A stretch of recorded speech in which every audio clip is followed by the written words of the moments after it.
Just how I wanna live. Just how I wanna live. How I wanna live. Just how I wanna live. How I wanna live. Just how I wanna live. How I wanna live. What up, world? This is Angelo. I'm Shonda. And I'm Shar. And this is Young, Black, and Widowed podcast, first episode. Thank y'all for tuning in and checking us out. So basically, like our story with three widows and widowers, talking about our journey through grief and kind of what we've done so far, and basically how we've kind of become a unit and a family, and we decided like that talking about this was something that was really important. Right. So a couple years ago, 2 years ago, for me, when I became widowed, it was like very difficult to find other resources for people like myself that were young, that were black, to understand like what being widow even looks like, you know, because like for me, I don't know about y'all, but for me, you never saw like people our age be widowed and like talk about it. Yeah. And so when I connected with y'all, and we'll talk about that story in a little bit, but when I connected with y'all, it was like, I think we need like something that can show other people who are going through this whole thing, like what it's about, and you know, how we can kind of navigate the process, because we never hear about how you navigate grief. It's like somebody dies, somebody passes away, but you never know like how that happens, right? It's just like no one talks about it. So so the purpose of this podcast is pretty much to do that, is to give our insights from what we've seen and what we've experienced so far, individually and collectively, and to like impart that knowledge upon other people who are going through it, or just anybody in general that can kind of know the widow story. I think it's a story that doesn't get talked about enough. Right. And so that's kind of like the intro of why we're here and why y'all are listening and why y'all tuning in so far. So yeah, it helps. It helps a lot. Because again, being in that same journey, just feeling alone, you know what I'm saying? Feeling like nobody understands what you're going through. And nothing seemed to help, you know, just talking to people that can't relate, you know what I'm saying, to what you're feeling or what you're going through, can't relate to those that don't know what you're going through in those conversations. So it really, you know, it really helped, you know what I'm saying, being around other people and that are or have went through or are going through the same thing. And I think that's why this show is going to be so good, to kind of bring those people that's kind of, you know, sitting in the dark or just kind of hiding, or just not knowing what to do and trying to deal with everything themselves, to be able to see like, hey, there's some people that actually can relate to what I'm dealing with. And we're hoping that this show can really help with that, with, you know, all the different situations that, you know, that we talk about as far as our journey and what we're going through, and, you know, and then those that may be further along in their journey than we are, you know, hopefully they can chime in and, you know, maybe kind of give or shed some light on some things for us, because, you know, the objective is that we can all, you know, travel this journey together and help each other through the ups and downs of this journey of being a widow or a widower. Right, for sure. right. I agree. One of the biggest things for me was after the funeral, it seems like everybody goes away. They are doing their own thing. And I don't think it's purposely. It's just that life goes on. Right. And so one of the biggest things for me as a young widow was to make sure that I gave people something that I felt like I was missing. When someone so close to you passes away, you just feel like, you know, you don't know what to do, and you feel like your circle has gotten a lot smaller. And so I guess we'll get into how we kind of got together. Was, you know, with me, I heard about Angelo's wife passing away, and once I heard about that, I immediately went to his inbox on Facebook. So we knew each other because we went to school together, but we never were as close as we are now. So fraternity brother, but also in school. I ended up sending him a message in his mailbox, I think a couple of days before the funeral. And then after the day of the funeral, I remember sending him another message.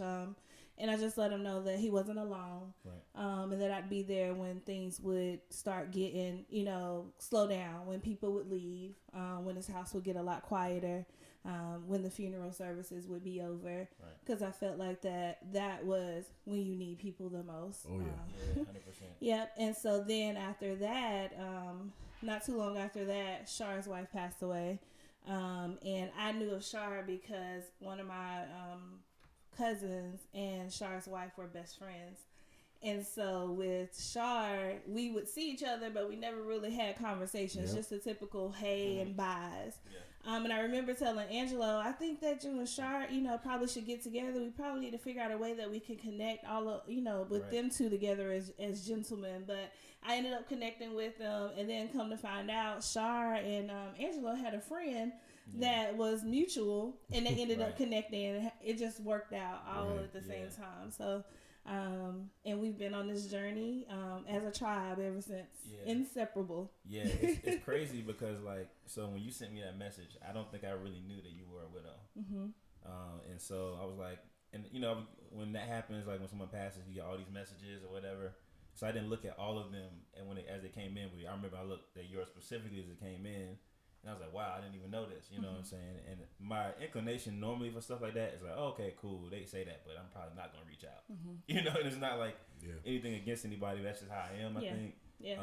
But I was like, nah, I probably should stay in contact, with her. And so when you messaged me again, the day in the funeral and stuff like that, and we kind of exchanged numbers and everything, I'm like, yeah, this is really somebody for real. That's a resource. You know what I'm saying? And then on the day of my wedding anniversary, which is about a month after my wife passed, I got a message from a friend, a mutual friend that Shar and I have, and she was like, yeah, he just lost his wife. I think y'all should connect or whatever.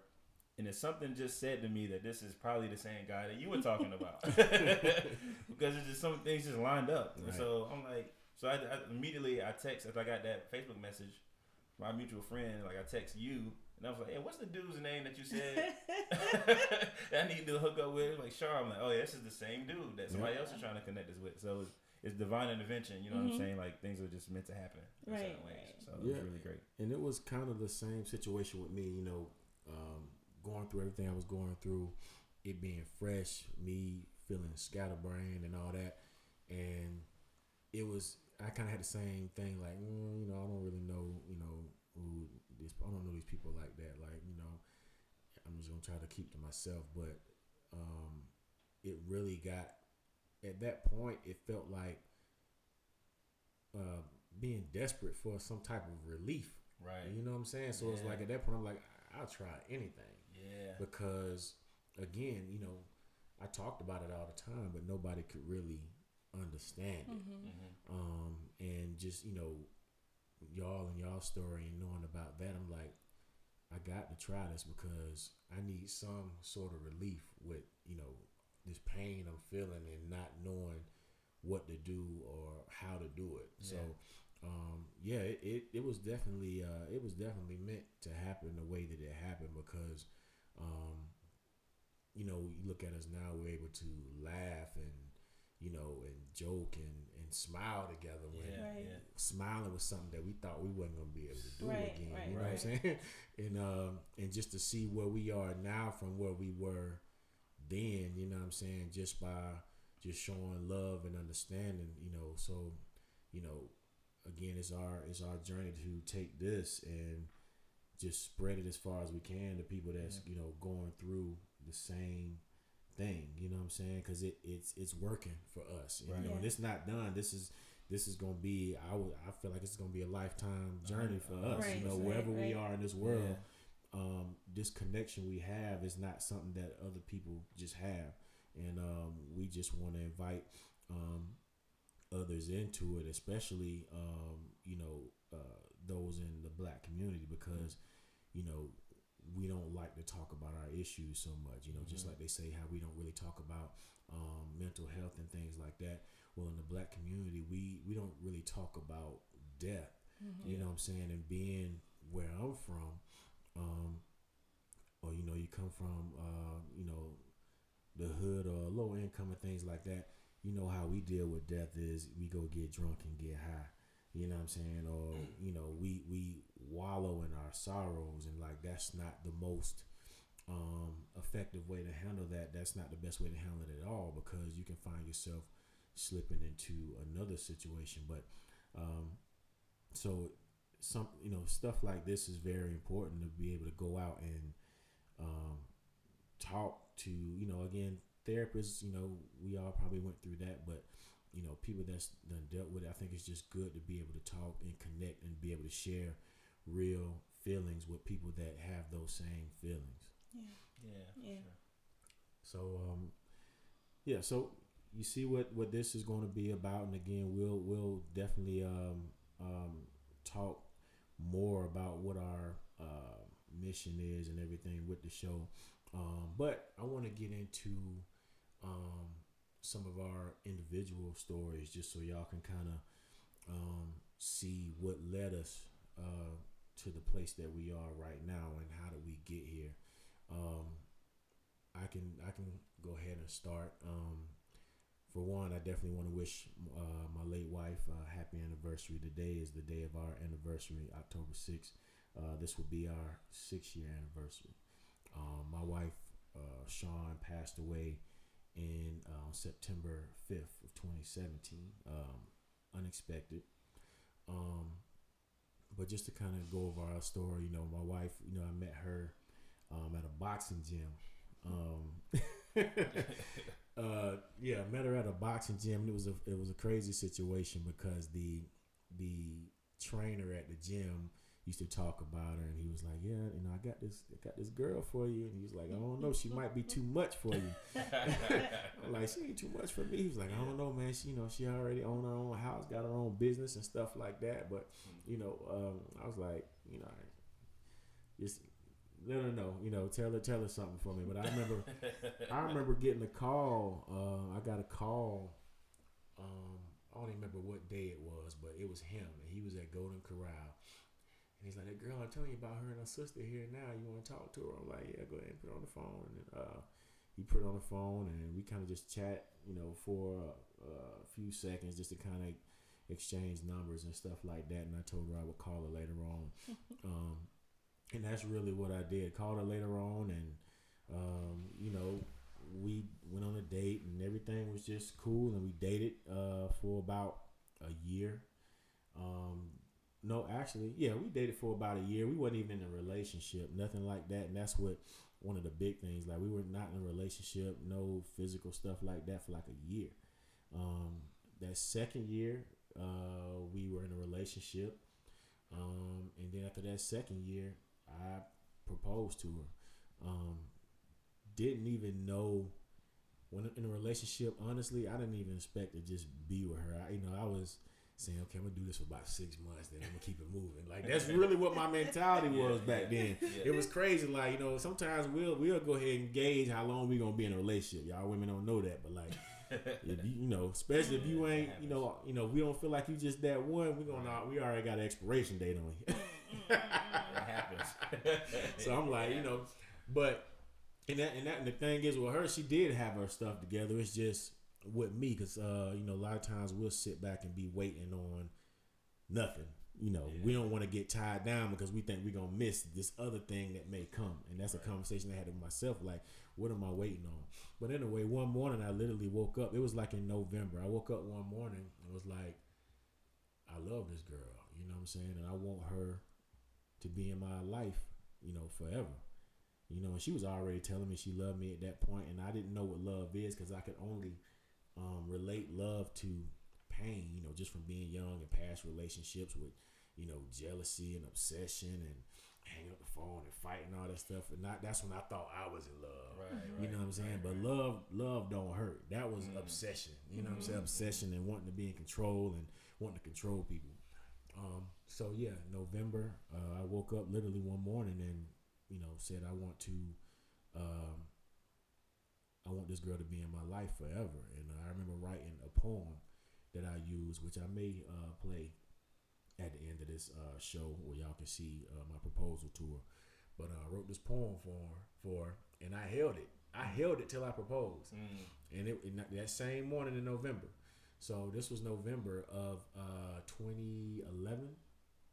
Um, December 31st of 2011, or which I could say January 1st of 2012, that New Year's night, New Year's Eve. Something I don't know if it was. I think it was after. It was actually before the ball dropped. So yeah, December 31st, 2011. I told her I loved her for the first time. You know what I'm saying? That March of 2012, I proposed. October 12th, October 6th of 2012, we got married, and was happily ever after. And then fast forward, and just one morning, September 5th, 2015. Like my days are off. 2017. Woke up like a regular day, and I seen her. I was laying in the bed. I seen her going in the bathroom, her regular routine, what she always does. Putting her clothes on. I was just kind of laying there about to get up, to get ready for work. And she came out and got a sip of water. But like when she came out and got to get a sip of water, I felt like the energy was off. I could just feel it, like, okay, something's not right. So she went back in the bathroom. A little bit after that, she came out the door in a rush, just kind of like running almost. And she fell on the bed and fell back and hit her head on the nightstand and knocked her out. Which I don't know if that knocked her out or if she was passing out, which is why she fell. But I just remember jumping up and grabbing her and hugging her and crying because she was just out cold. And I was shaking her and slapping her in the face. And then finally she came to. And I just remember just holding her and crying. And she was like, "What happened?" And I was like, "He passed out." And after that, just telling her, we're gonna get ready to go to the doctor, and I'm gonna call my job and tell them I'm coming in late so I can take you to the hospital. And I went and got the baby up, while she's kind of laying on the floor, just kind of resting. Like, didn't seem like she was really in any distress. Just seemed like somebody that was real nauseous and dizzy. She was breathing normal, just laying there with her eyes closed, just kind of resting because she was saying she was hot. So when I got the baby up, had the baby in the room watching TV, I came back and told her, okay, let's try to get you up so we can get ready to go. But when she tried to get up, she said she was real dizzy. So I was like, okay, I'll just call 911, have an ambulance come here. Again, I put her clothes on her. She was still on the ground, on the floor rather. Put her clothes on her. She was still there resting. I called 911. They asked, the questions on how she's looking. I'm like, she's good. I mean, she just said she's hot, and she's dizzy. And finally, when the first response got there, they came in and they was asking her questions about, her social, and she was giving her full social information, personal information. She finally, they helped her up and got her on the bed. And again, they just kind of just doing blood pressure and stuff like that. And she passed out again. I got on the bed and I brought her back on the bed. Again, she's still saying she hot, and finally the paramedics got there. Again, this whole time this was going on, she didn't seem like somebody that was dying. You know what I'm saying? She just seemed like somebody that was just real sick. You know what I'm saying? She wasn't weak, none of that type of stuff. She just seemed like somebody that was just real sick. Again, she was alert, she was strong, she was talking. Didn't seem like this was about, to go down the way that it did.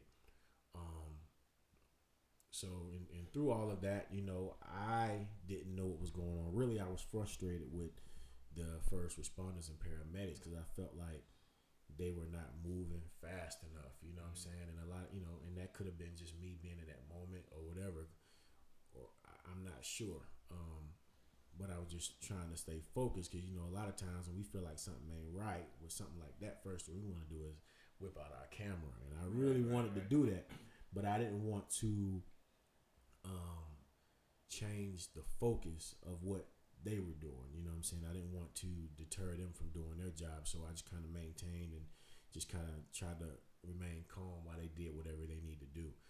I remember them trying to do, so toward them getting there, she seemed like the pain got a little bit worse for it in her head. She started saying her head was hurting, which she wasn't saying before. And this time she's kind of rolling around on the bed saying her head was hurting real bad. You know what I'm saying? And they was trying to do an EKG on her heart, but they couldn't do it because she was moving so much. So I remember them telling her like, you need to be still so we can, run this test on your heart. And I just remember telling her, babe, you got to be still so they can run this test on your heart. And she did, you know what I'm saying? She was strong. She was like, fan me. She like, grab something and fan me. That's how alert she was. She said, grab a book and fan me. I grabbed the book and I'm fanning her face while they running the EKG. Then she told me to stop. She's like, okay, you can stop now. Like, that's how alert she was at this moment. So they was like, okay, we got to get you up and try to get you to the hospital. She was like, no, I can't. My head hurts too bad. And I was like, babe, you can do this. You can do this. And she did. I remember she took a couple breaths, and we lifted her up on the side of the bed. And, she was like, okay, we're about to stand you up. It was me and the fireman holding her, each one of her arms. When we went to go stand her up, she passed out. And I told the fireman she passed out. And he was like, no, she didn't. I'm like, yeah, she did, because her head was just hanging limp. And he just lifted her head. He held her head up like this with his hand. And they didn't even have a gurney upstairs. Like, they went and just got this big sheet and brought it upstairs. And they laid her down in that sheet and took her downstairs, out the door, to the ambulance, all in this sheet. And I know, her in that sheet just looks like carrying an orange or anything in a trash bag, because all the weight's going down. That's how she was in that sheet, unconscious. Went down, took her to the ambulance. Ambulance sat in front of my house another 30 minutes.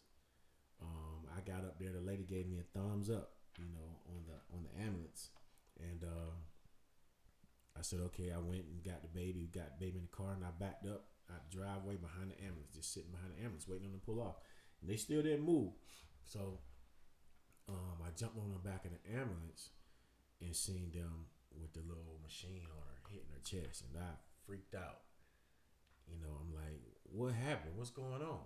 I'm out there just panicking, like, and I just remember saying, y'all were taking y'all time over and over again, because I felt like it was going. I just kept saying it over and over again. Neighbors started coming out and stuff like that. And at this point, because I was jumping on the back of the ambulance looking in the window, they wouldn't tell me anything. Then they tell me, get off. Then I get back and sit in the car again. Ambulance still ain't moving.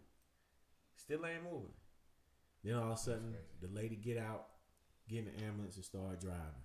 And I'm behind the ambulance. Then I'm driving. I'm like, siren and everything on. But I'm looking. I'm like, we going 45 miles per hour. Like, and we driving all the way down New Hope Road. I'm like, why are we going so slow?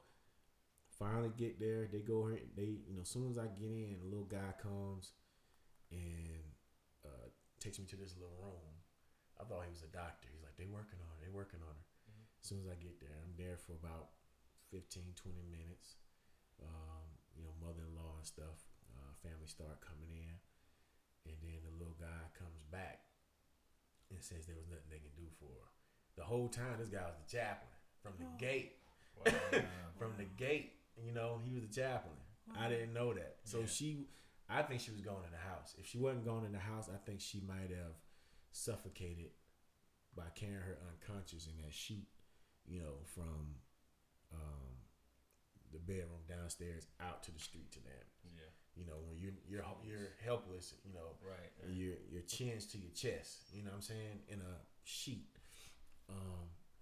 So yeah, and I went back there. She didn't have nothing in her throat, helping her breathe. She's had monitors on her arms, and she was already cold. You know what I'm saying? It was the worst day of my life. I hope I don't experience it again. I remember the smell, like I could already start smelling like gases from her body. It's something I'll never forget. I remember her body being cold, her forehead being cold, hands being cold. I remember my hands being blue, because her hair was blue at the time. Both of my hands was blue. I'm just rubbing her head. It's rough. That day, still relive it because I'm still in the same house. You know what I'm saying? I still living in the house that all this happened, and sometimes I get up in the morning and that whole thing will play back in my head. You know what I'm saying? It's definitely a rough experience, and that's what brought me to being a widower. My wife died September 5th, 2017, a week before my birthday, a month before our 5-year anniversary, a little bit over, a month before our 5-year anniversary, a little over a month before our foster daughter's birthday, and a couple months before we received our foster daughter. So, the end of the year, it gets kind of rough for me around this time. You know what I'm saying? So, but I got my tribe, and y'all help out a lot. But that's how I got here. I guess I'll go next. So I'll start with how we met. I moved here to Charlotte from Rock Hill. I went to Winthrop, and so when I got here, the goal was never to stay. I was supposed to move to Greenville, South Carolina. This lady had created a position for me, and I had all opportunities to just leave, and that was the plan. But, plans don't always work like you want them to. So I ended up interviewing for the heck of it at this job to be a social worker at a nursing home. And so the nursing home was in the hood, Hidden Valley. Real hood. Yeah. And so I didn't know it at the time because I was new to Charlotte. Yeah. But I got to Hidden Valley and got to the nursing home, and this lady, she was a staffing coordinator. She had just started with me, so of course, we ended up connecting immediately since we were the newbies. She was a nurse, older lady, and so after a couple days of me being there, she was just like, "I think I have somebody for you." And I was like, "What does that mean?" And she was like, "My neighbor." And I'm like, "Whoa, wait a minute. Like, let's see. What do you mean? Like, right. I'm not really looking to be in a relationship or anything like that." "Oh, no, but you need to have a little fun in Charlotte. You need to know what's going on." So I'm like, "Okay, whatever. Give him my number." She gives him my number. He was living with his aunt at the time. They were roommates. And his aunt and the lady were best friends, or friends in the neighborhood, so to speak. And so they got us together, and we just started talking on the phone. Talked on the phone for a little bit, and then one day he showed up at my doorstep. And when he showed up at my doorstep, we didn't know what we were going to do. We didn't know, he came in some sweats, and if anybody knows me, you'll know I'm just like, "Really? You got on sweatpants right now? Like, for your first day? Yeah, like, this is what we doing?" But, I had to kind of lay back and chill for a second because when he came, he was just himself. And so he came in, and we kind of chit-chatted a little bit. Then he ended up taking me to Cookout. I knew nothing about Cookout at the time. So, he's like, "Oh, yeah, you got to try the milkshake. You got to do this." And so I remember having my little grilled chicken sandwich, cheddar style. And we chilled that night watching Mrs. Doubtfire. And that was like the beginning of our story. So, we were just cool hanging out. And one day, he came over after work, and he didn't look like himself. He wasn't as talkative as he normally is. He was just real quiet. And this wasn't even like 30 days after we had met. This was like in the middle of the month. So we met January 5th. So this was like the 21st, 22nd, somewhere around there. And he just didn't look good. And so I'm like, "You need to go to the doctor. You probably should go to the hospital." I'm good. It's just acid reflux is what he told me. I said, "Okay." So he stayed the night with me that night because I didn't feel comfortable with him going home. And, he stayed there. And when he got up the next morning, I was like, "Promise me that you'll go to the hospital."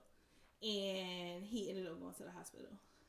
They called me at work, told me he had a minor heart attack. And that he was at University Hospital. And so I went to see him when I got off of work, or actually I left early to go see him. And of course his family was there. And of course, with us being so new, everybody's like, well, who is this girl? You know, I'm already getting labeled as the girlfriend. I remember answering his room phone, and one of his aunts was just like, who are you? You know, like, where you come from? Right.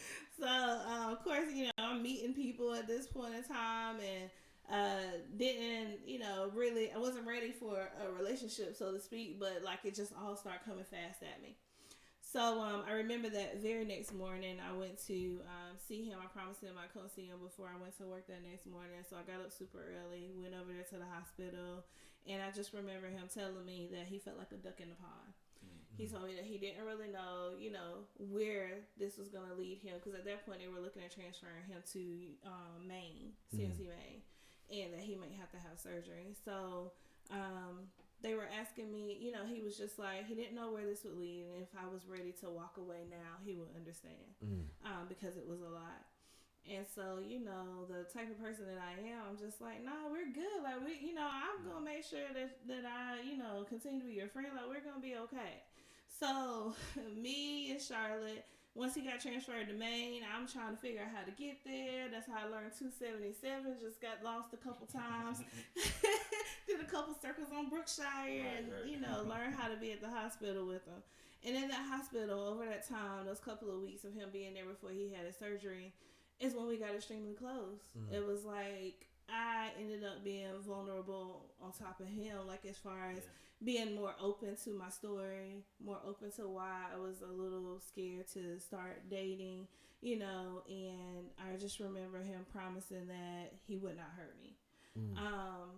And I think, like Shar mentioned about teaching you how to love, I want to say that that's when I learned how to love, like, genuinely. I learned how somebody could love me, genuinely, how it felt.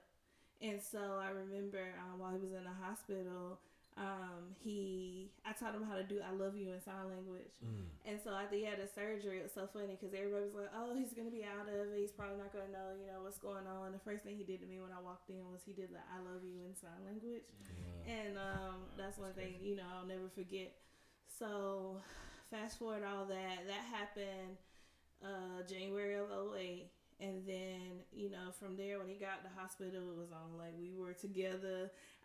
Before we even got to the I love yous, I didn't say it to him first. He said it to me. But what he did was he wrote it in my hand while I was about to leave. I had just gotten from church. He was in the hospital. He wrote something in my hand, told me I couldn't open it, so I walked out the hospital door. So I walked out of his room, and then I looked at my hand, and it said, I love you. See? Yeah. That reminded me of the story about Adam and Eve. Really? See that? I'm going to take it down. See, y'all ladies got to follow instructions, man. I ain't going to say that. I ain't saying that part. Right. I ain't going to say that part. Well, yeah, you should have listened, though. She went right out the door. The man said when he walked out of the hospital door, he probably said, well, this is the door, and it is in the hospital. Whatever. Really? Y'all missing. And this is how they are with me all the time, just so you know. This is all the time. You know who's going to let that slide. Right. So anyways, let's keep going. So everything moved really fast with us. Like, February came and he got out of the hospital, and from there it was on. He threw me a little birthday party in March for my first birthday with him, and after that he threw me one every year that we were together. And so I remember that March of 2009 is when he proposed. So he proposed for my birthday, and he said that he wanted me to marry him on his birthday. So I actually ended up marrying him in August of 2009. So everything went, pretty quick. Yep. And everybody was like, y'all are crazy. But when you know, you know. We didn't think we were crazy, but everybody else did. And then everybody realized that, you know, Rob and Shonda was inseparable, so to speak. So, So we had my daughter June 2010. And then from there, you know, life just came at us fast. We ended up building our home. You know, we started, you know, building together. That was the biggest thing for us. And so, you know, fast forward to 2016, my husband passed away February 2nd, 2016. February 1st, or even the weekend before February 1st, we were looking at houses. The goal was to move because he worked in Fort Mill. And so I wanted to move back to South Carolina, but I was okay with just still being close to Charlotte. And so we were looking at homes and just looking at rebuilding. But he had this big interview on that Monday, the 1st. And he was super excited about it because, you know, it was going to be a huge financial blessing for us. And, you know, it was just, we were going higher. Like, everything was just where it needed to be. I had already been freaking out about my daughter being in kindergarten because she was with CMS, and I'm not really a big fan. I don't know if it's because I'm a country girl or what, but I remember being angry about her. Something had happened with her clothes, and she got real soaking wet, and it was like the day before it snowed. And so I had a conversation with the teacher that we needed to have a meeting or whatever to talk about it. So I told him that our meeting was going to be on the 2nd, that Tuesday at 6 o'clock in the morning, like 7:30 in the morning before we went to work. Because my daughter had a hole in her pants and she came home in the freezing cold and she had to change clothes at school and they didn't change her. So I remember, you know, February 1st came, he had this big interview, he did his interview, and I remember him calling me at like 4 o'clock, like, what you doing? The interview went great, it went amazing. And I'm like, oh, nothing, I'm going to get your little bougie daughter her special food for the week. I'm going to run by Target and then I'm headed home. So he's like, all right, cool. Cooked that night, everything was good. Like, I was planning or helping my sorority sisters plan our 10-year anniversary, and he actually had came up with the idea of planning a cookout for people that he had lost within the years as far as family members. And so he actually was on a conference call that night talking to his family and his friends about the cookout that they were planning for the summer of 2016. Wow.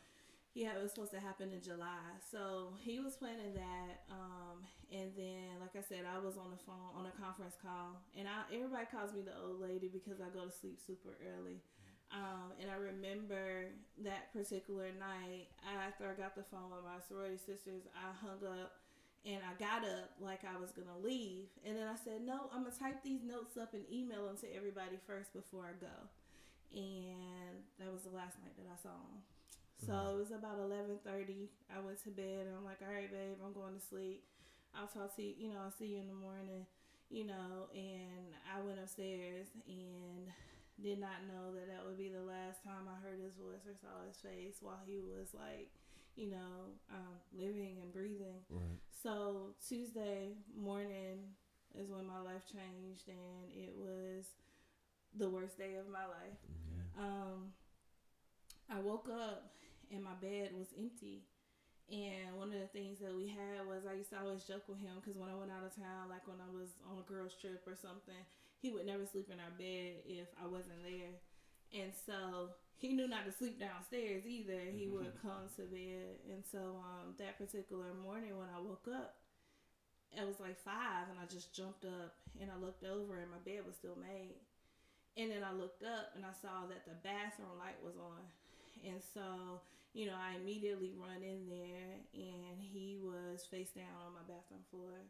So, memories, that's one of the things that I can never get out of my sight. Like, that's one of the things I'll always remember, one of the vivid visuals that, you know, haunts me every day that I wake up.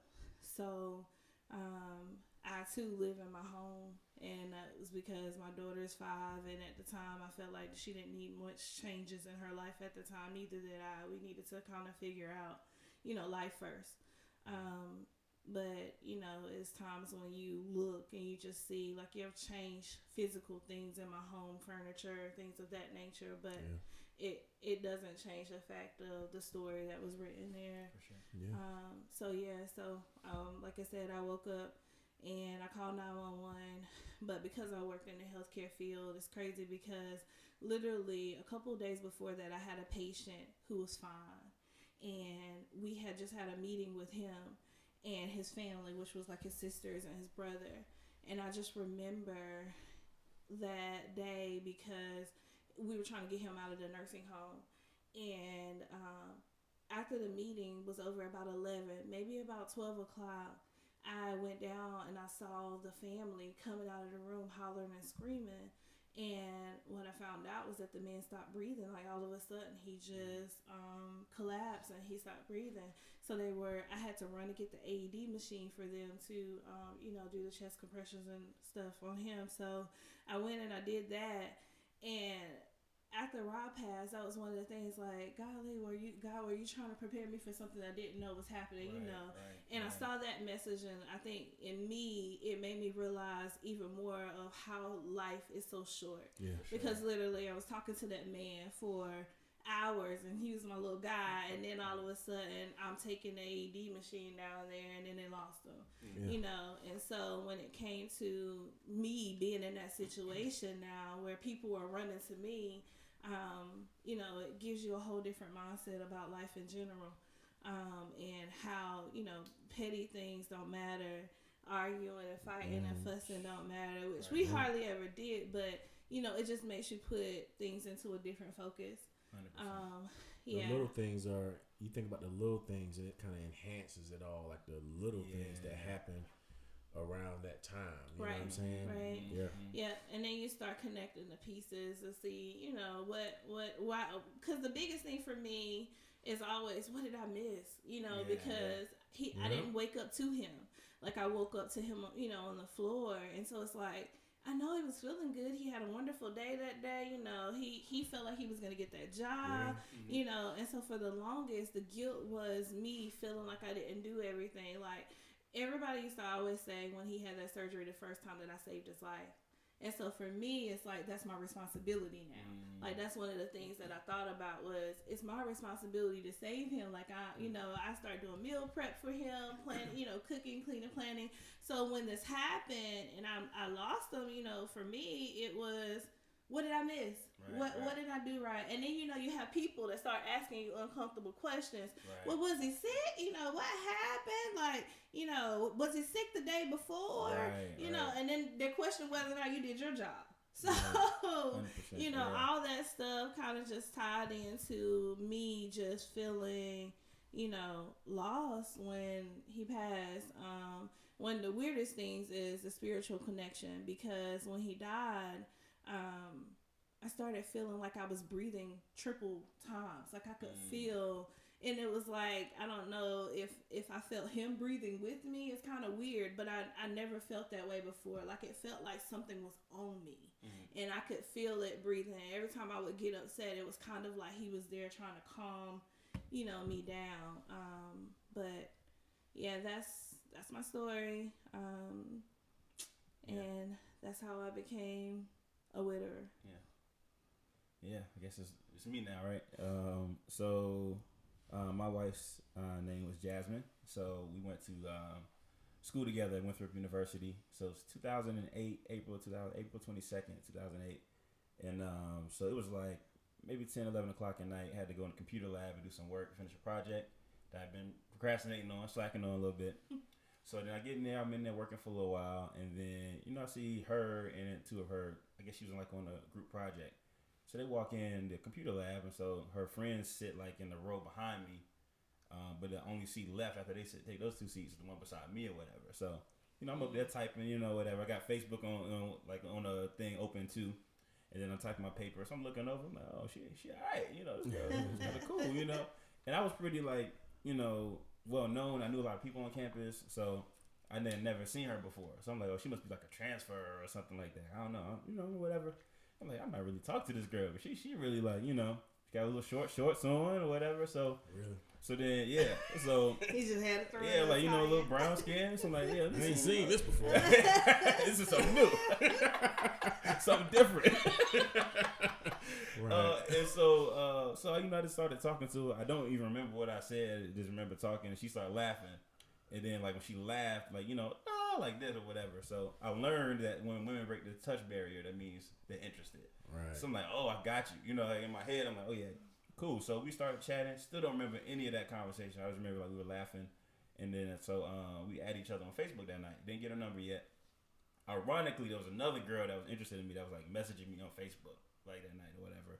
And so she had looked over at my screen. She told me this later. Like, she looked over my screen. She was like, I almost didn't, like, holler at you because I saw that this girl was talking about coming over and seeing you or whatever. But I was single at the time. I was really kind of, like, swearing off of relationships because I had to like got out of a bad situation. So when I met her, you know, I was like, okay, you know, I see where it goes, but it's probably not gonna be nothing serious. You know, we're just gonna talk a little bit and whatever. And she was literally on that same thing. She was like, yeah, you know, I figured we probably hook up or hang out, but that's it, you know. So that night, whatever, we add each other on Facebook, and then I sent her a message like after, maybe like 3 minutes after she accepted the friend request. It's like, hey, it was good meeting you or whatever. She said she had just made it back to her room. She's like, oh, you work fast. I'm like, yeah, I don't play no games, you know. so we do that, and then we started chatting just on Facebook for a couple of days, and then like back and forth, you know, how's your day going, what you getting into this weekend or whatever. So then it came to a point where I was like, hey, let's hang out, you know, let's like, you know, whatever. And so I think she's supposed to go to a party or something, and the party got canceled. And so I was literally in the lab again for a different project. So I was like, hey, I'm about to leave the lab in a minute. You want to hang out, you know, whatever, tonight then. So she gives me her number. And so I call her up. I go pick her up from her dorm room, and we go back to my apartment. And I was sitting like in the common area or whatever. And then my homeboy was in there. Homeboy Jordan. Rest in peace to Jordan too. So he was in there. And he started talking to her, making her laugh and stuff. I'm like, all right, you doing a little too much. Like, you know what I mean? It's like, you know, I'm like, okay, who she come here for you or me? So then I'm like, yeah, let's just go back in the room and just chill, you know what I mean, or whatever. Because he just was not going to move. Like, he's just that kind of person. He never met a stranger or whatever. And so I'm like, yeah, man, we'll holler at you, dog. So you're going to sit out here, I guess, and then we're going to go in the room. So we was like literally just watching TV and just talking and like getting to know each other. And it just felt different. Like it wasn't like we were just gonna hook up, you know. It wasn't gonna be like a physical thing, and because honestly, that's where my mom was at. Like it was like, okay, it's probably something physical, and that's where her mom was at too. She told me later, like, yeah, you know, that's probably it, but it was more than that. So I'm like, no, I really want to like get to know her like a little bit. So then we started talking for a little while, and that was like April, and then I think like the end of that month, she had to go to a conference out of town she was like part of the Residence Life staff, what have you. So she went to the conference and came back, and something was just different with her energy. I don't really know. I think maybe her friends were trying to talk her out of like talking to somebody or kind of being excited or something, or maybe it was just her. I'm not gonna put on her friends, but I think she just was like just real nervous. So when she came back, it just was different, and so like we didn't talk as much on the phone, that kind of thing. And so we really just kind of stopped talking, like just kind of just dissolved after about a month or whatever. We hung out a couple of times since that first time we did. She came back, it was just different. So, all right, okay, I guess it is what it was. You know, we had a good time. We, you know, met somebody. So I'm about to go back to just being out here. You know what I mean? So, this is what it's going to be. Cool. I tried, but it didn't work out. Single and mingling. Yeah, you're single and mingling, you know. So then, so that was like May-ish. And then in June, I remember I was in Atlanta for the Greek picnic. And so I was with some fraternity brothers there. It ended up not being the weekend we thought it was going to be. It was not as fun as we wanted it to be. And for some reason, like, she had texted me out of the blue. We had 2 months at this point since we had talked to each other. And she was like, hey, how you doing? You know, I'm like, oh, I'm good. And I was surprised to hear from her. And then we just started, like, chatting and stuff. And, like, from that point on, we just, like, literally were talking every day on the phone. Not only texting, but calling each other. Like, we would... It was like almost like clockwork to a point where like if I didn't hear from her by like 9 o'clock at night, then I know like, you know, something was wrong. It was off, you know, because we were talking that heavy. And so then she had, so she lived, so it was the summertime, so she went home for summer break. And so she had came back up to see me because I was like still in the area working at a job or what have you. And when she did that, we went out again, like had a really great date. I was like broke to death. And that's a story for another day probably, but we made it happen. I had like $20 in my account, so some kind of way we got food for both of us and gas. Oh yeah. It was in the negative though. After and she that, wanted to go somewhere fancy, right? She wanted to go somewhere. So what happened? Well, I'll tell you this. So I was going to put it out there. So what happened was, so I worked at this thing called Freedom School in Charlotte, and so and I told this in my show, probably you remember. So one of my coworkers, when Jazz came to visit me at work or whatever. One of the coworkers was like, hey, there's a restaurant uptown, you know, that you guys should check out. It's called Rock Bottom. It's really nice, whatever. Never heard of this place, but I already had a plan. I had an Applebee's gift card. It was $25. Right? So, and they got the 2 for $20. So I'm okay, cool. We got a 2 for $20. So maybe with, you know, if we get drinks or whatever, maybe I'm spending $10. You know what I mean? So I already had a plan in my mind because I knew I was broke. Tracy, talking about, no, Rock Bottom's up there. You guys can walk there. It's a nice walk and it's lovely. And I'm just like, nah, we're going to go back to Rock Hill and we're going to go to Applebee's. And then Jazz was like, oh, that sounds really nice. I'm just like, golly, now I can't say no because you are excited about going to this place. So I get there. I don't even remember what the prices was. I just remember like my head was spinning like the Mr. Krabs meme. Y'all seen that? Like, I was like, oh man. So I got like some bread or something. Or like one of the cheapest things on the menu, some kind of pasta thing. Do you have complimentary loaves? Right. Complimentary fries or something. Can you help a brother out? You gotta help a brother out special. I ain't hungry. Right. Go ahead So and eat. she gets some kind of Cajun chicken pasta. Shrimp and chicken. Look, he remember everything. Sausage. He remember all the ingredients. He was like, "That's money." Right. So some kind of way when I swipe, it goes through, and I think I maybe had like $10 left at this point in my account. Right, broke. This is real broke. I was getting paid though in a couple of days. So but I'm you swiped and it went through. I swiped and it went through. That's what matters. I didn't sweat like Right. Yeah. Well, what they gonna say? Okay. Cool. It went through. All right. So. So then the rest of that story is I had to take her. So I lived in Rock Hill, which is from Charlotte, it's like 30 minutes. Then I had to take her back up to Charlotte to meet her cousin. So I didn't have a lot of gas in my car because I was only factoring from work to home, not going to take her back up to Charlotte. So I had to also like swipe my car for gas. So I think I feel like I remembered that at a gas station, if you swipe your card, it doesn't go through immediately. So like it takes like at least like 2 or 3 days. At least at that time. I think now it's automatic. But it's like 2-3 days. So like 2-3 days at a time. I'm like, okay, cool. So I do this. So by the time my check comes in on Monday, I'll be straight. So I think I filled the card. It's amazing the stuff, the knowledge you gain when you ain't got no money. You know how everything works. Yeah, I figured it out like to the science. It was something about $1 at one point. They charge $1. They charge $1 first, and then like I think it's like 24 hours or so. That's when the rest of it comes through. Yeah. So anyway, so I took her back up there, and we had a really good time. So from that point, we started like dating seriously. And really, it was always like she was a firecracker, you know what I mean? But she was very soft with me. So I know that it took a special kind of person to make her do that. And then I'm naturally reserved and I'm naturally like to myself, but like I found myself having a lot of fun with her and like just doing different things and stuff. And so we did have like some off and on periods though. Like we did break up once or twice in the midst of that. And I think it's just growing up, like she was 18 when I met her, I was 21. So just like navigating college on her end and me getting out of college, you know what I mean? It's just certain things just didn't add up, and I didn't always make the best decisions too, you know what I'm saying? So, so we did have that like hiatus, and then we got back together, and it's kind of like hit full steam ahead. So in 2015, before I even go there, so when we first started dating, she pretty much was very honest with me that she had Crohn's disease.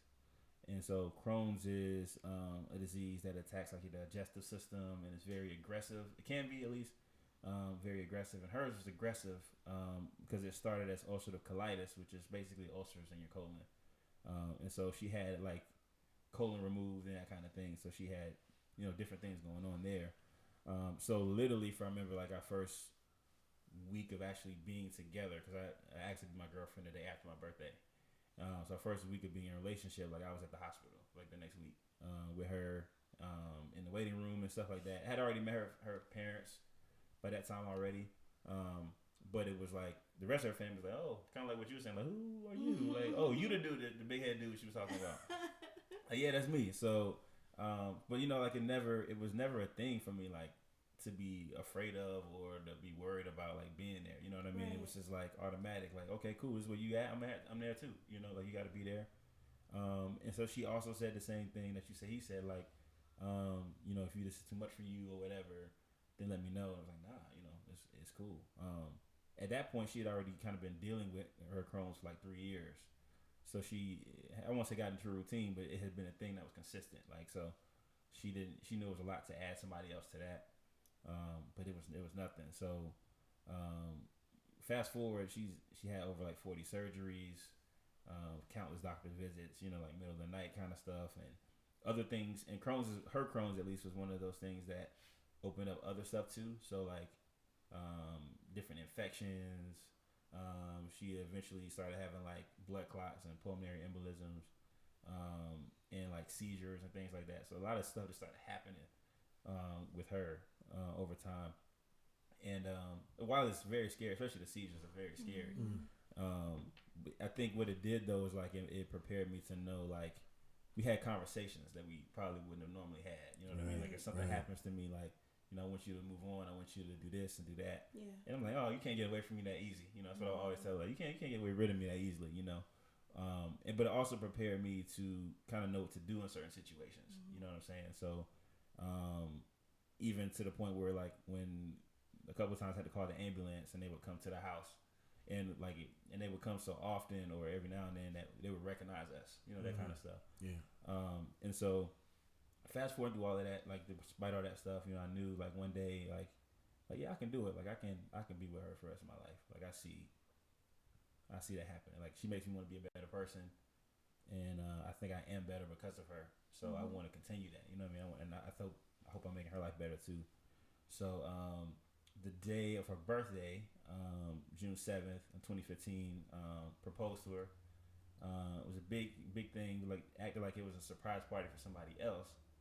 And then it was a surprise party for her. And then at the end of that, I actually did a poem too, and proposed to her and her family. Her mom invited the entire city of her hometown there. I was gonna try to have like 20, 25 people there.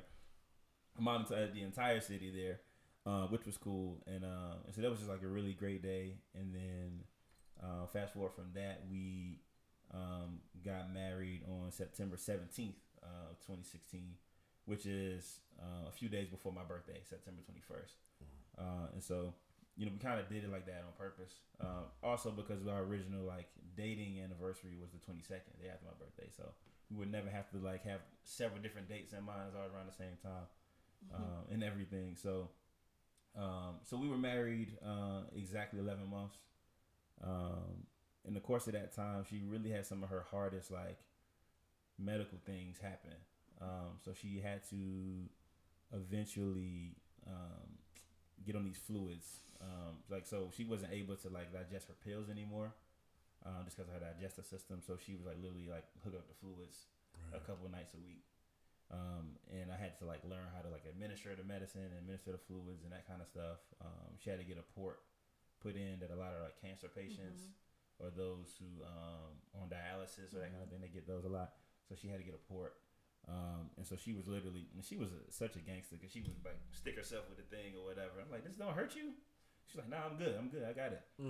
And so with the port though, when you get that in, it's like a surgery, you know what I mean? And then sometimes like you have complications with the port, so it may not be flowing as well or as easy or have you. So the time right before she passed, like the week before, her report just wasn't really working as well. Like it was hurting. It's not supposed to hurt, that kind of thing. So she's like, hey, I'm just gonna go to the doctor. I was at work, so she's like, I'm gonna go to the doctor in the hospital. I'm gonna just get in there, check this out. It'll be fine. I'll be out in a minute. And this point is like the emergency room was nothing to us. We had been in the hospital so many times. It was like, okay, cool. Like I know, what you're talking about. So just let me know what happens and how it goes. They end up admitting her. I guess because it was a blockage of some sort, but they couldn't figure out what the blockage was. So that was like on a Monday. And then on that Thursday, so every night that week, I was like going up there, staying the night in the hospital, and then going to work. Like getting up really early to get back to work the next day, what have you. So on that Thursday of that week, they discharged her. And so she called me like in the middle of the day, like, hey, they're discharging me. Even though she drove there, they wouldn't let her leave by herself.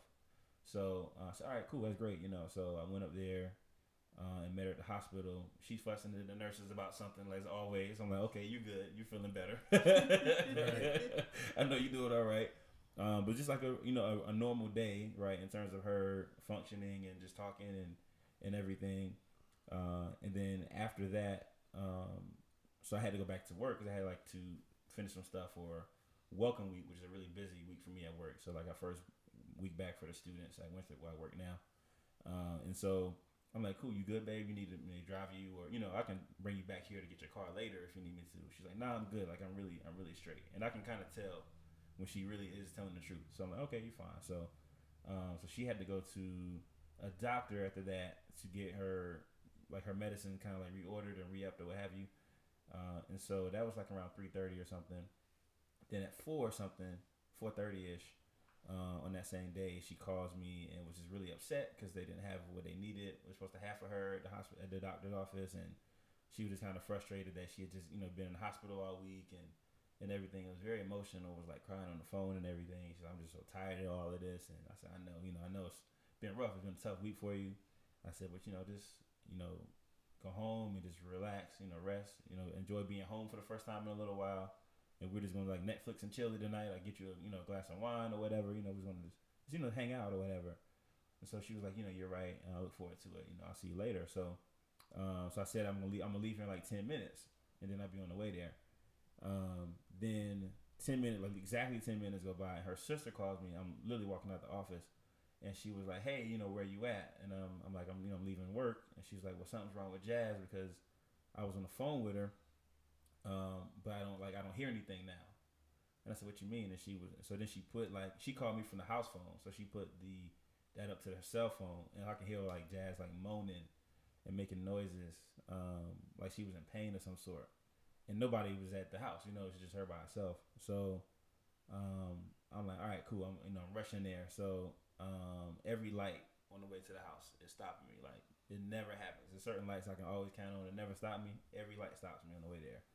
So then I get to the apartment, walk to the door, and then I open the door, and she's just laying there in front of the steps. And she wasn't responsive. She wasn't saying or doing anything, just laying there. And so, of course I'm calling her and she's not, saying anything, shaking her or whatever. She's not doing anything.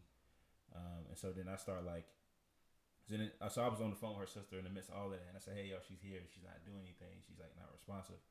And so, so then I call 911.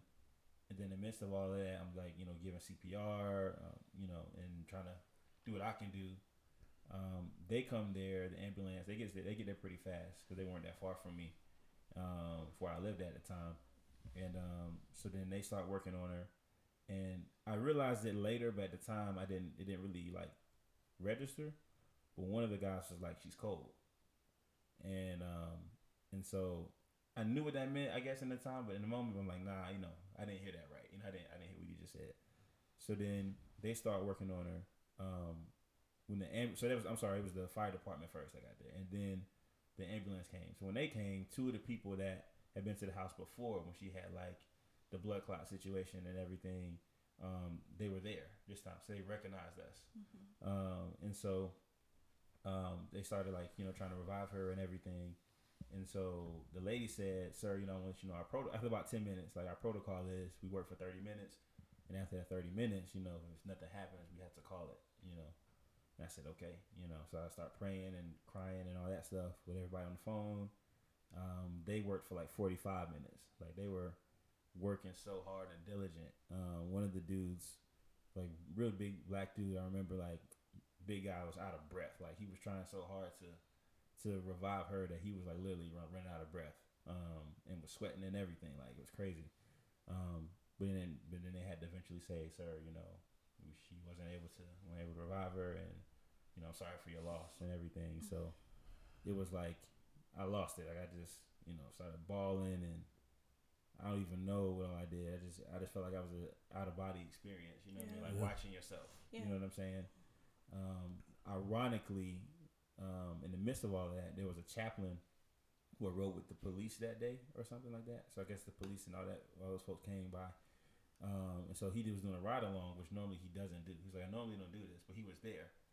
And so he was like there comforting me and stuff like that, before my friends came to the house, and everything. So 3 of my homeboys, they came by, and Jazz's body was still there.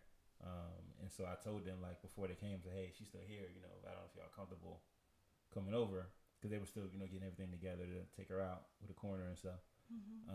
But they came by, and so that was like the biggest show of friendship. You know what I mean? Because that can't be an easy thing to see, right? And especially to see me emotional like that, because I don't really normally show that kind of stuff. So yeah, that was literally like y'all said, the worst day ever, man. And it's just you're trying to make sense of everything. It's well, I should have left work a little bit earlier. I shouldn't have let her, drive home or what have you. But it was no indicator, that anything was going to go wrong. So for a long time, I think I really beat myself up on all of that. And it's like, what did I miss, and what could I have figured out? Usually better with that. Usually more intuitive. You can, what's wrong with you? So it really wasn't until I think connected with Shonda and connected with you that I really started to realize like it wasn't anything I could do about it. Right. And our stories are so similar. It's kind of eerie how similar it is, especially like the time of year and everything. Yeah. And the sudden death. Yeah, and the sudden, and we all were around. You know what I mean, or at least saw them. So, so it's something that's been really difficult to navigate, 100%. But it's been easier for having y'all and having a support system and really understanding what it means to grieve properly. You know what I mean? So I'm thankful for y'all, 100%. Appreciate it. Yeah, you too. Yeah. I wanna on that one thing I noticed that you said that kind of sent a light bulb off of my head. How they said they worked on a 30. They can work on a 30 minutes. Yeah. Because remember I said that the ambulance set out my house about that long. About 30 but minutes. They never told me that before they pulled off. But one thing I do want to acknowledge, I definitely want to give a shout out to my friends and family that showed up so quick. And, and a lot of them came from, I'm in Charlotte. A lot of them came from South Carolina, so they drove that hour and a half and got there so quick. So by the time I came out the room with her in there, they were all in there. A lot of them, they was leaving work and everything, and I just really want to give a shout out to my friends and family for just contacting everybody and just jumping on the road and being there. Like, I did not expect coming out that hospital room and seeing those that I saw that were there. Some of them, and those that were there, I just didn't expect them to be there. Even if I wouldn't feel no kind of way. It's just like I didn't expect them to be able to just stop whatever they were doing or at work and just hit the road, because all this happened at like 9 o'clock in the morning. Right. Yeah. You know what I'm saying? And they were there. But yeah, it's rough, just listening, to everybody's story. It brings back certain feelings in your gut. You know what I'm saying? And a lot of hurtful feelings and a lot of thoughts. Again, because it's like you relive it and you relive those moments and you relive those emotions. You know what I'm saying? And like I think that was the first time in detail that I really heard y'all stories. You know what I'm saying? And it's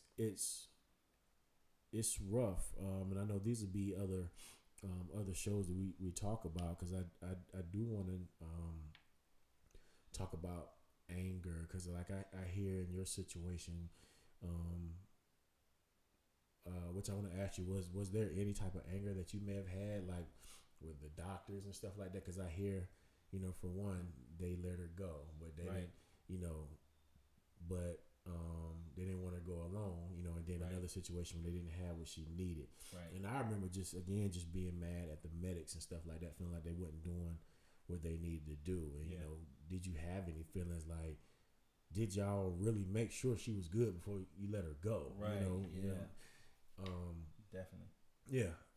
And I think we can do a whole nother show on just for sure. anger from, because I remember being mad a long time, being angry at doctors or whoever were involved, and then being angry at other people. Right. So that's definitely something I would like to get into. But for sure. That was deep. That was heavy. Deep That was heavy, but it was. I hope a lot of people can, like, after hearing this, can it touches you some kind of way to say, okay, maybe this is something that I can kind of keep my eye on, on this show, just to kind of see, like, there's other people that actually went through what you went through. It's sad. I wouldn't want anybody to have to go through it.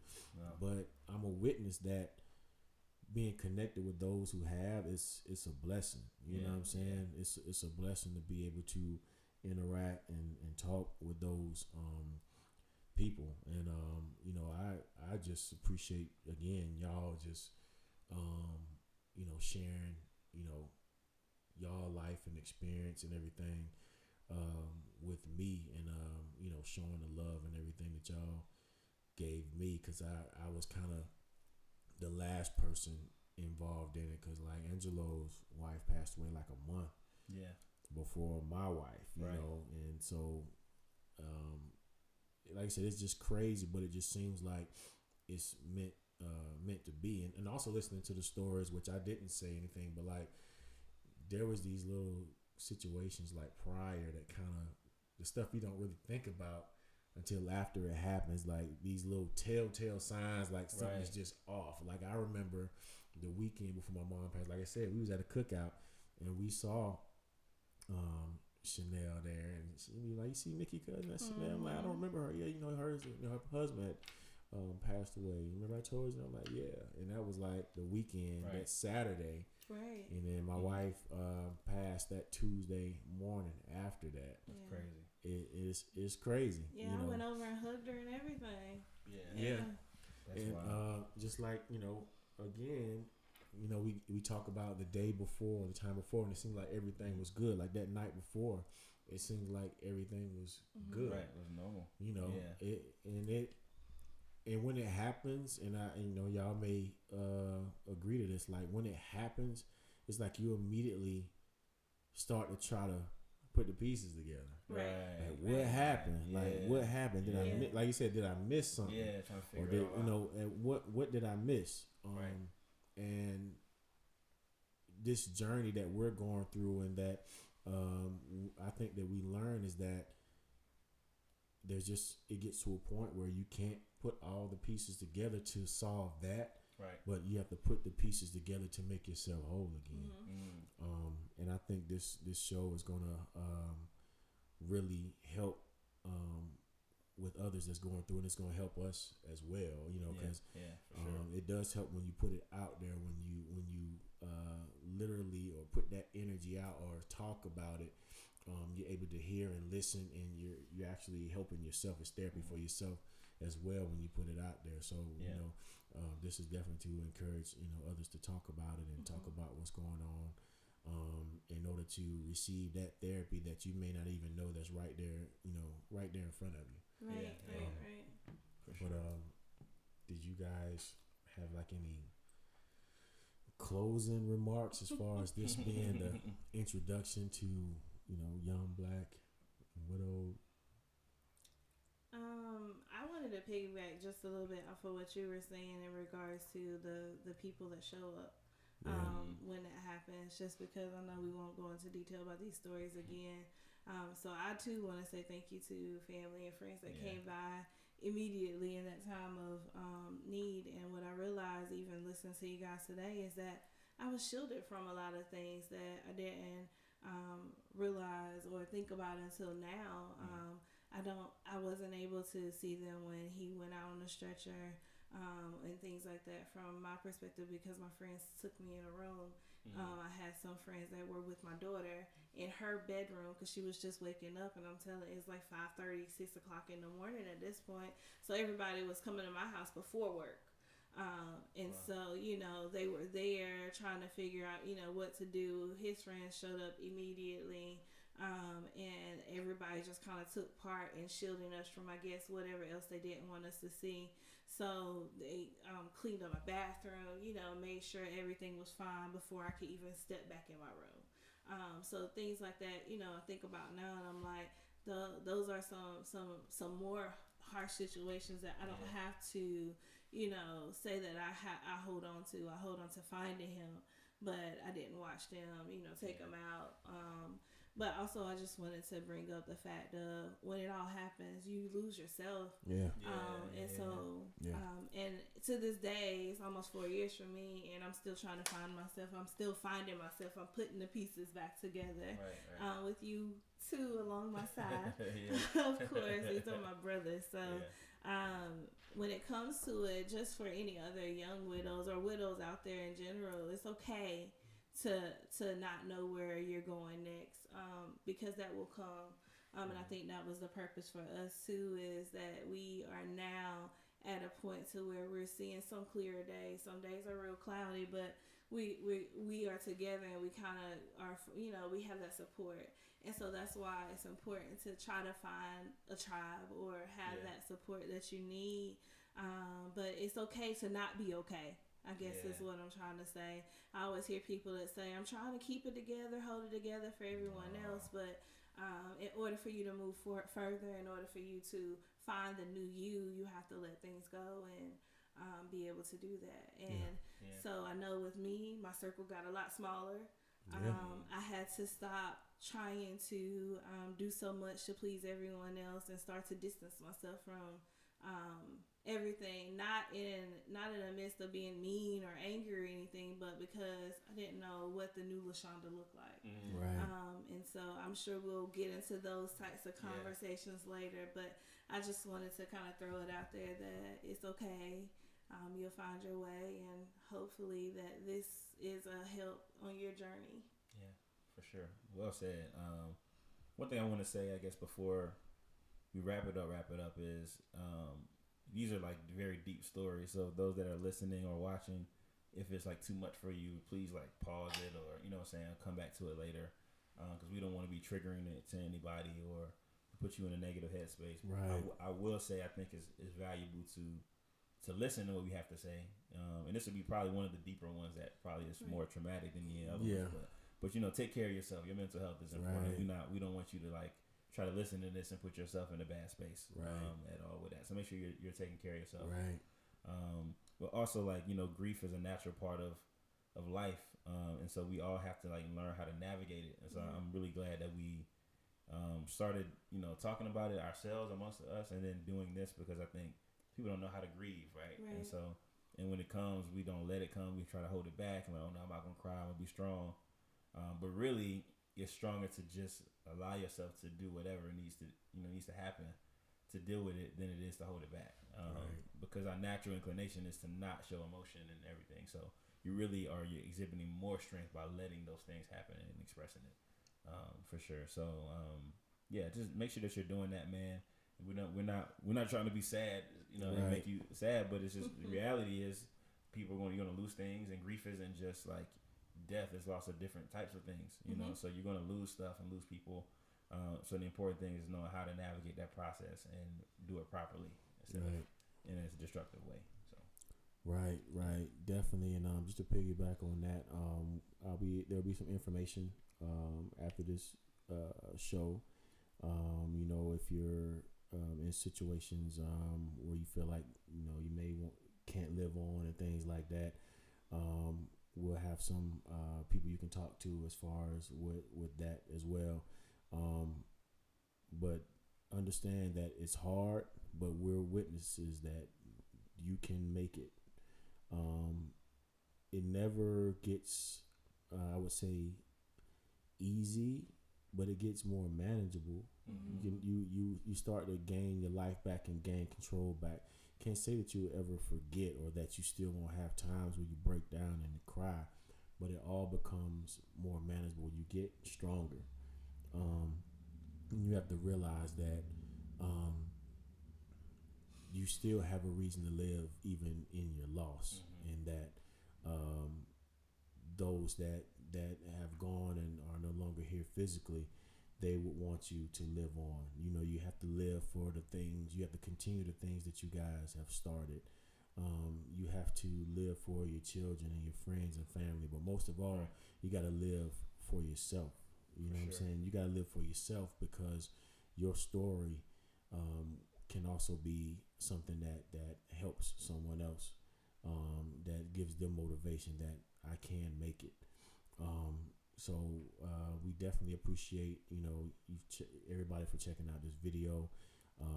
The information to follow us on social media is below. Check us out. Contact us if you have any questions, or if you just want to share your story. We want to hear your stories as well, so we can talk about it on the show. Any topics you may want to hear about, just hit us up. Again, information is below. There'll be more information after the video. And again, I think you said it best. Grief is not what defines us. You know what I'm saying? This is just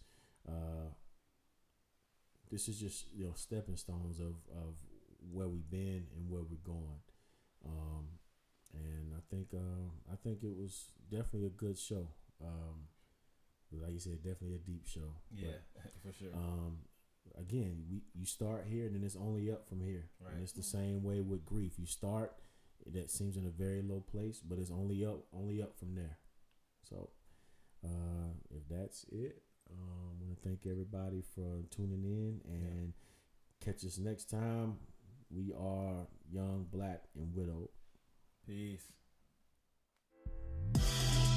This is just how I wanna live. Just how I wanna live. Just how I wanna live. Just how I wanna live. This is just how I wanna live. Just how